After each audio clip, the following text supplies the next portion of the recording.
Yang saya hormati Menteri Komunikasi dan Multimedia Malaysia, Datuk Seri Panglima Anwar Haji Musa.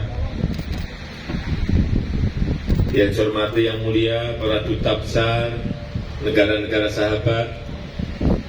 Yang saya hormati para Menteri Kabinet Indonesia Maju. Yang saya hormati Gubernur Sulawesi Tenggara beserta para gubernur, para bupati dan wali kota yang hadir. Yang saya hormati Ketua Dewan Pers,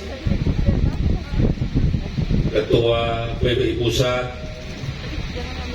tokoh-tokoh pers dan rekan-rekan wartawan, hadirin dan undangan yang berbahagia.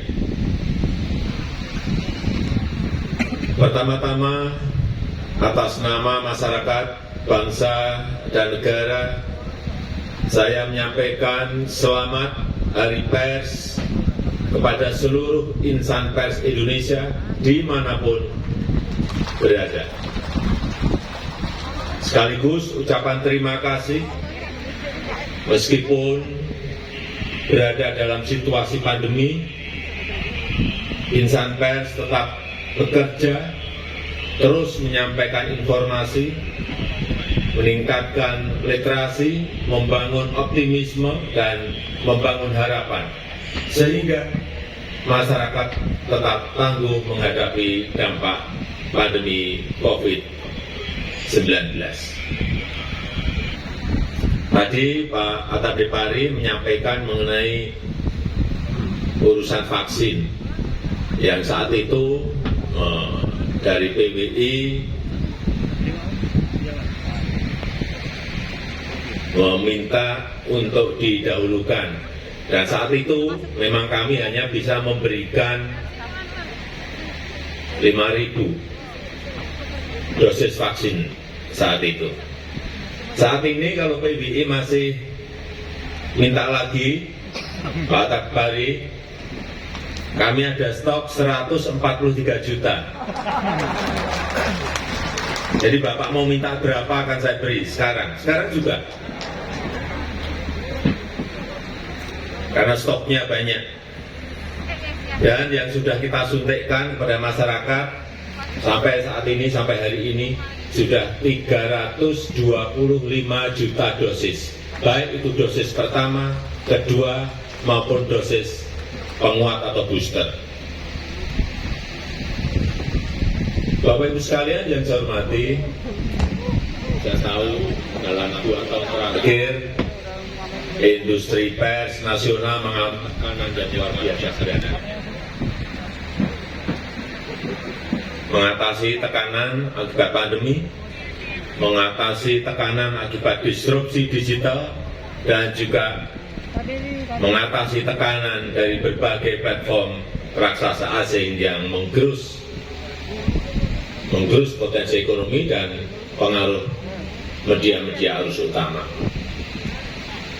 Perubahan drastis lanskap persaingan media melahirkan berbagai persoalan yang pelik, yang tadi juga sudah disampaikan oleh Bapak Ketua PBI.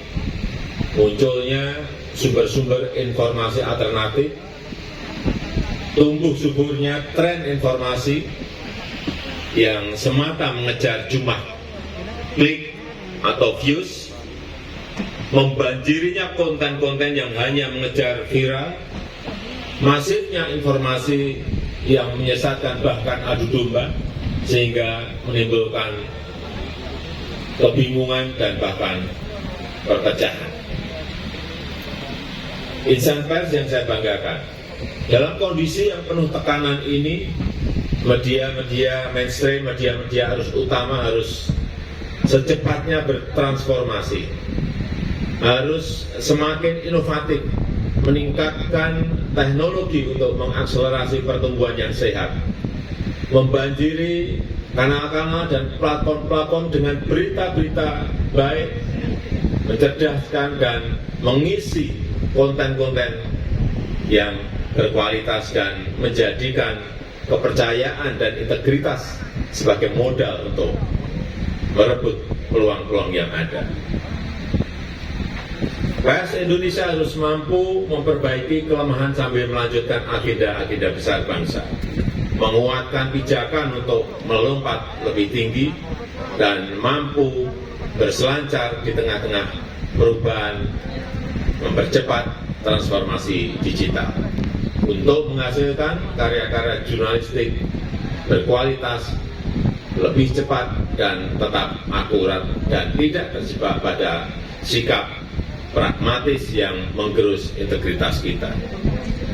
Ekosistem industri pers harus terus ditata.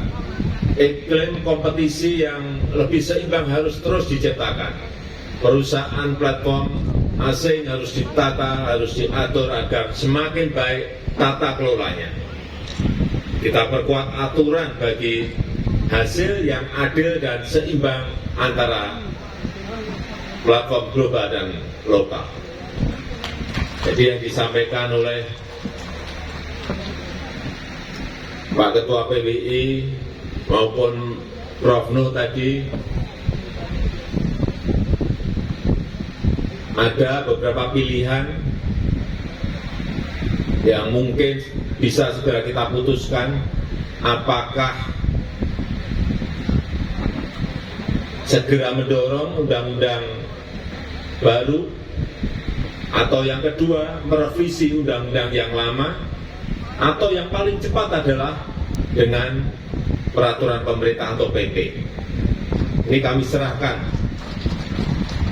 kepada PBI dan Dewan Pers agar regulasi itu segera bisa kita selesaikan. Saya akan dorong terus setelah nanti pilihannya sudah ditentukan, apakah undang-undang baru, apakah revisi undang-undang lama, atau memakai PP. Sehingga menjadikan industri pers semakin sehat dan kuat. Kedaulatan informasi harus diwujudkan untuk